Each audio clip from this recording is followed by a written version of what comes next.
the other amazing thing about this business is that sometimes I think, oh my gosh, even 5 years ago, 2 years ago, if you told me that I would be, mostly based on a farm at the base of the Blue Mountains selling honey, I would have thought, really? Are you mad? I mean, look, it's such a wonderful life, but it's just not the life that I envisioned for myself. But that's just a good lesson in life. You just never know what's coming your way.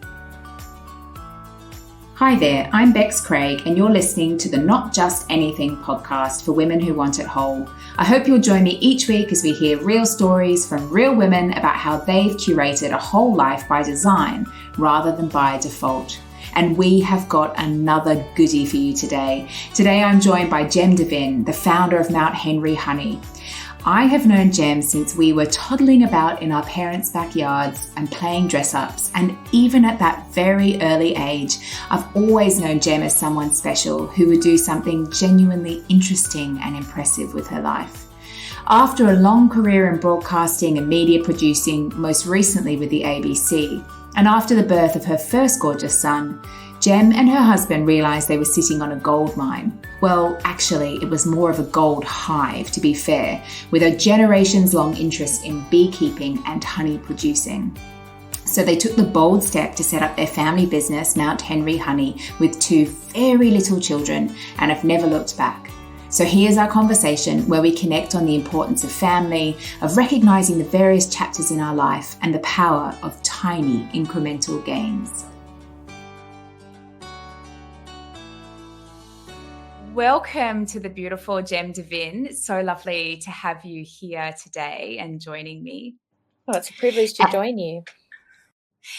So Gem, big question to start with, and that is, if you were to describe yourself as the kind of culmination of all of your years of experience, who are you? Who am I? I've been extremely privileged in my life to grow up with a really loving family. So I feel like a huge part of my identity is my family and the way that they've shaped me in always making me feel really secure and loved. And that's sort of been a cloak that I've worn through my life. So whenever I've gone to do something, I've always known that I belong to something greater than myself. And I think then that has sort of driven me to go out into the world and take chances and seize opportunities, but also with a great deal of privilege behind me, because obviously I've had the opportunities. I've had a family that have supported me. I've had a wonderful education. So I think I'm someone who's extremely lucky, someone who has the backing of a great family and network of friends behind me, and someone who I genuinely love life with all of those precursors, in that I am so lucky and feel so privileged, and I just try and live each day to the fullest, as cliched as that sounds, which at the moment sometimes means just getting my children up and fed and through the day, just changing my expectations really as I go through life and enter different chapters, understanding that every chapter is going to be a little bit different, and that who I am is going to be a little bit different in each of those stages. Yeah, I love that. And I love the way that you talk about family, and you can really feel how much that is a really central part of who you are. And you touched on the fact that you have 2 little children. So Gem's got beautiful little Freddie and Tilly. Tell us a little bit more about your role as mummy and how you stepped into that. Yeah, so I've got Freddie, who's just turned 3. He's very excited about being a 3-year-old. And I think it's the first birth that it is really understood. So there's a lot of joy in watching him just delight in that celebration. And Tilly is 6 months old, and I'd always wanted to be a mum. And I think, like any parent, nothing really prepares you until you have that baby in your arms. I mean, people can tell you what it's like, but the one thing is the overwhelming love, and the second thing is probably the thing that people can prepare you for least, which is just the all-encompassing nature of being a parent.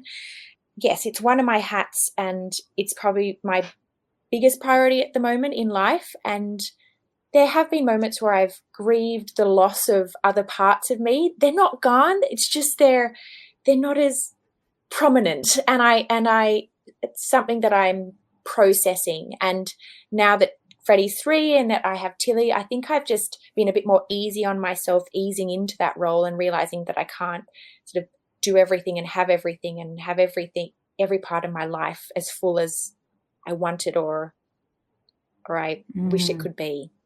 What does it mean to you to live a whole life? What would that look like in a kind of ideal sense of the word?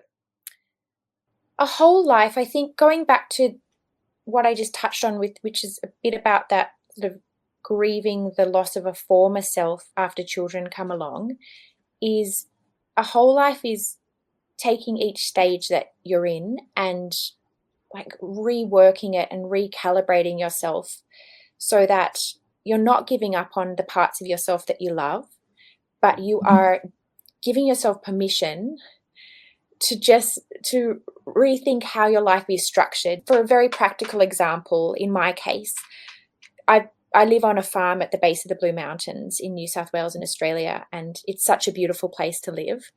But pre-children, I was commuting into the city, which is a 3-hour round trip, working at the ABC in media and production documentary.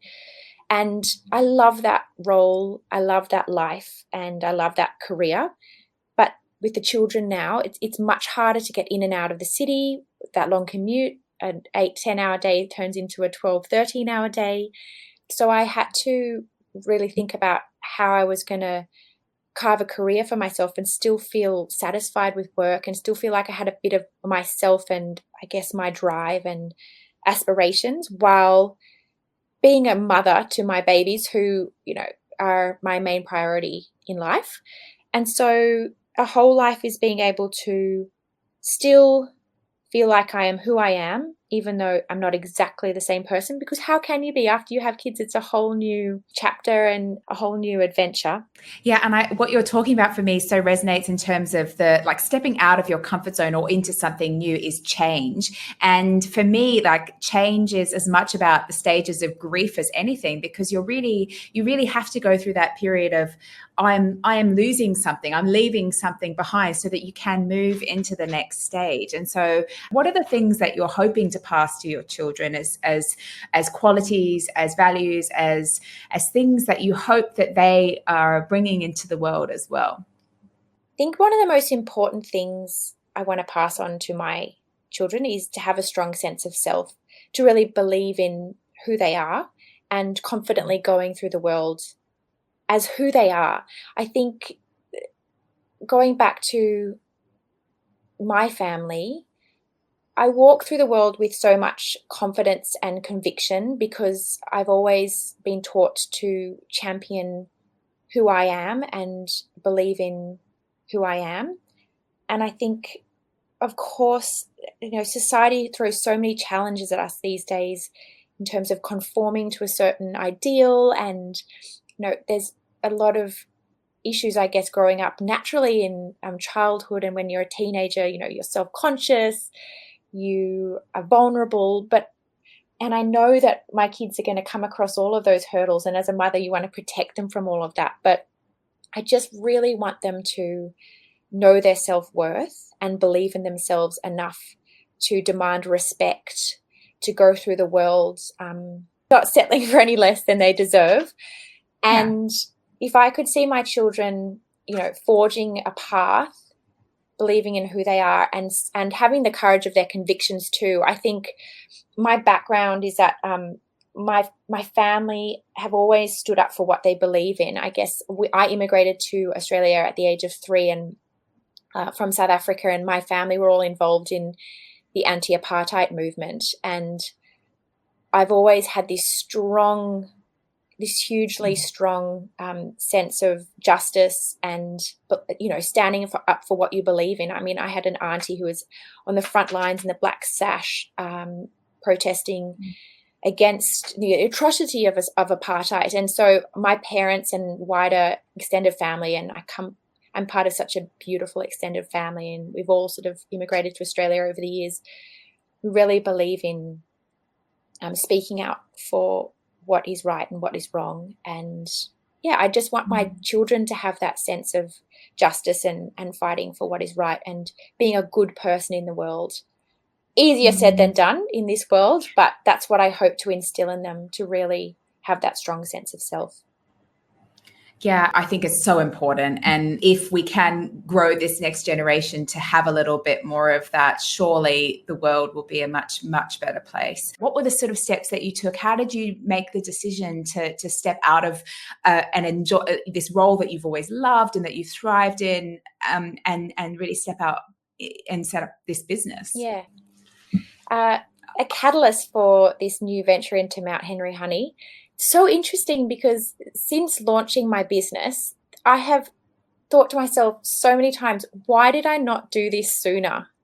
And it's taken me having babies to have the courage and to have, I guess, the impetus and motivation to start this business. But because I have babies, I don't have the full-time capacity to work on it. And I think if I had started this pre-Fred, I could have just grown it so quickly, and I've got so many plans for it and so many places I want it to go. But as it is, I have to grow it slowly around, my family and the time that I have. So it's been children have actually been the catalyst for me to to be independent and to start a business.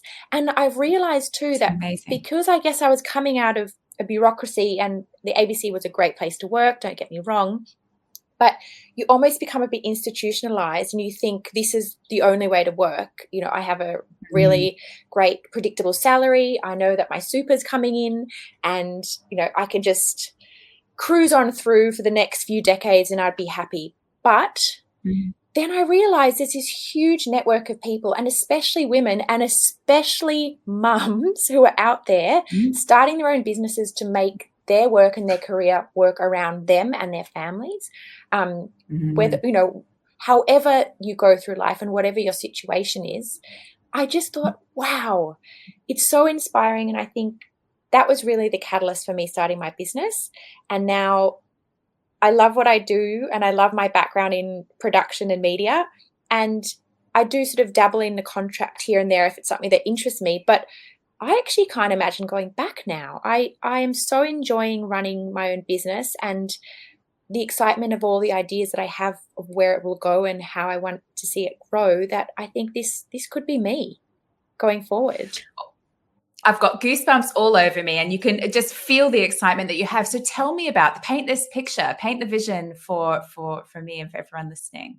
I met my husband, Henry, who's a scientist. He's an ecologist in the Simpson Desert. So I was actually running my own business at the time. I guess before I started working for the ABC, I sort of had my own storytelling documentary business, and I had been employed to cover, or I guess, document a group of scientists working for the University of Sydney. And so that's where I met Henry, and he's a very passionate naturalist. He's incredibly knowledgeable about all walks of life, flora and fauna. He's got an incredible mind. And so he followed me out to, Western Queensland in Longreach and Far North Queensland in Cairns when I was working for regional ABC. And so then when it was time to come back to Sydney, we thought, well, we'll move back to the farm, which is on the outskirts of Sydney at the base of the Blue Mountains. And we were there, and as I say, I was commuting in and out of the city, which was working really well because I had some great jobs going on at ABC Ultimo. This is the other thing I think about when you started a business.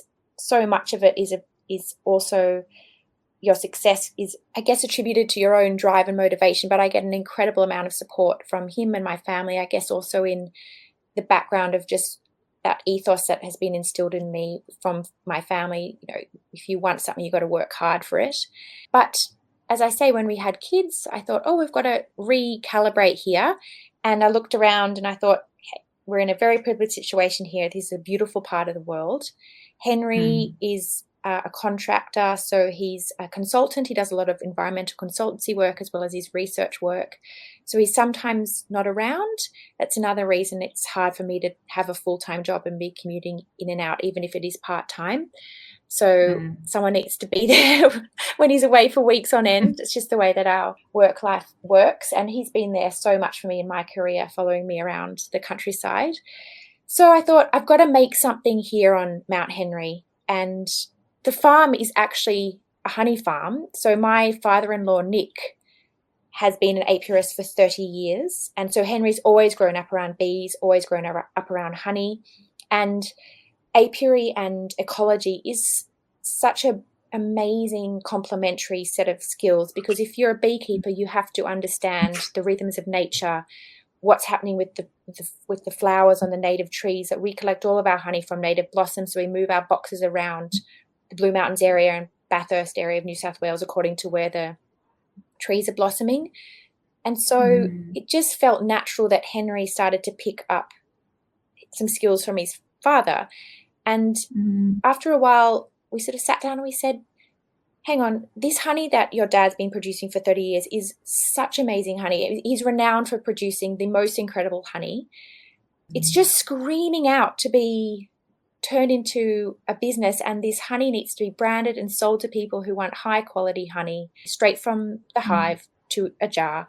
And so I thought, okay, we're going to do this. And so I took on the task of creating the brand, thinking about the aesthetic of the brand. And essentially we work in a partnership where Hen is now out there beekeeping, and we've got our own set of hives under the guidance of his father, which is incredible because all the knowledge is passed down from generation to generation. We're able to live on the farm with our 2 young children and grow the business around our growing family. Yeah, it's a really special product and we're really proud of it. Yeah, and it's got that kind of like all the things that you've been talking about, that you can feel that the honey's made with love, and it's real and it's natural, and it's all the things that you have articulated really matter to you also as a person. When you really think about what this could be and what this could mean, where do you hope that this goes?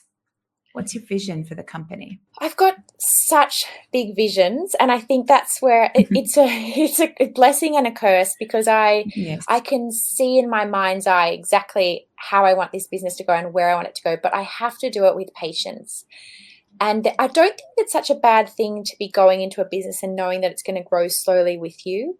The other amazing thing about this business is that sometimes I think, oh my gosh, even 5 years ago, 2 years ago, if you told me that I would be, mostly based on a farm at the base of the Blue Mountains selling honey, I would have thought, really? Are you mad? I mean, look, it's such a wonderful life, but it's just not the life that I envisioned for myself. But that's just a good lesson in life. You just never know what's coming your way. But I've since understood that so much of starting this business is taking the skills that I have from my career, storytelling, understanding how to connect with people, and injecting that into the business. It's made me feel very excited about going forward. And I think the vision, going back to the vision, I would love to expand Mount Henry beyond honey. And we're actually in the midst of creating some more products at the moment.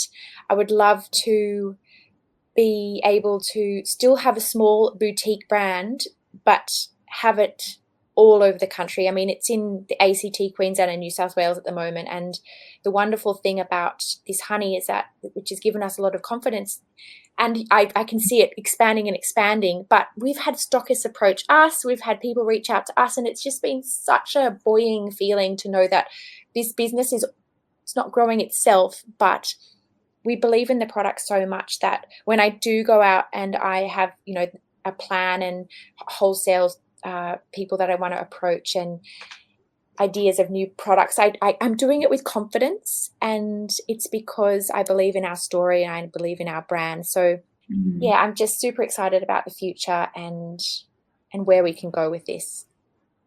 And I want to kind of like dig in a little bit here on some of and we were talking about this briefly earlier, about some of the things that are expected of women in business, or things that are expected of women in general. And we're talking a little bit about the juggle.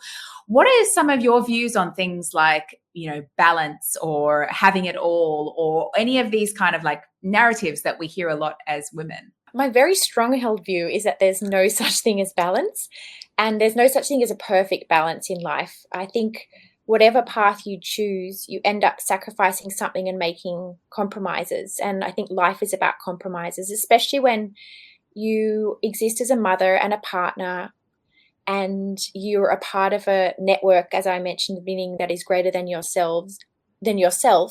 You are always working within a moving canvas. So there's there's all these other people in your life, and especially when you're a mother, you've got dependents. It's not just you. In my case, two little humans before you look after yourself. Obviously, you need to pour from a full cup, so that's important. But I think a lot also depends on who your partner is. Obviously, there's really practical things like your financial situation, where you live, what opportunities and privileges you've been afforded in your life. In my case, I feel are so great. But I think when it comes back to balance and trying to navigate through what is frankly quite a hectic time of your life, these young years of having babies, it's like accepting that this is where you're at and just trying to make peace with that. I think sometimes I lie in bed at night and I think about my past life, which is still so much a part of who I am. But, that time I lived in Jakarta, or that time I spent 4 years in regional Queensland, or, those years I spent traveling at uni. And just, I think you really have to bring yourself in to the here and now and be kind to yourself and say that even if all you achieve today is getting through the day and having your family safe and well and getting to those 3 tasks that you set yourself, and not giving yourself a hard time if at the end of the day you want to just sit down and watch, some Netflix.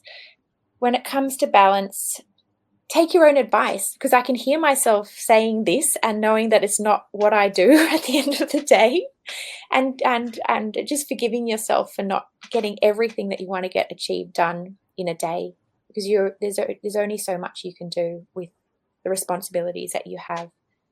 I know all of these roles. I mean, all of the pieces that make us who we are. We're such multidimensional humans and so many things that we want to get done. And I love what you're talking about around self-care and self-compassion. And you're right. Probably all of us are guilty at some point of saying, of more than perhaps what we practice. But so when you think about kind of your life that you're living, what is the legacy that you're looking for? What is sort of like the things that you really hope in your life you're able to meet or achieve?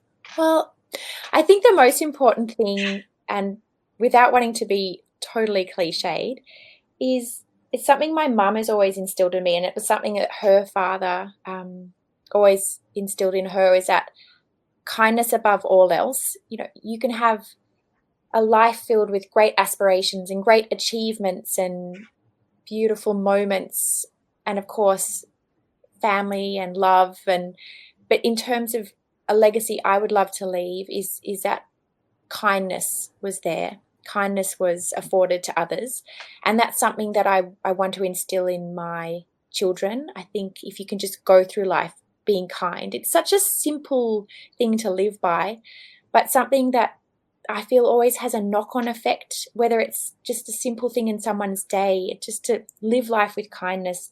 But also, I think the most important thing for me in life is just to go through life loving and being loved by the people who are closest to me. Because when you whittle everything else away, that is the only thing that really matters. Yeah, I mean, oh gosh, it's so beautiful. And what happens, Gem, in your mind when there is more kind of kindness in the world?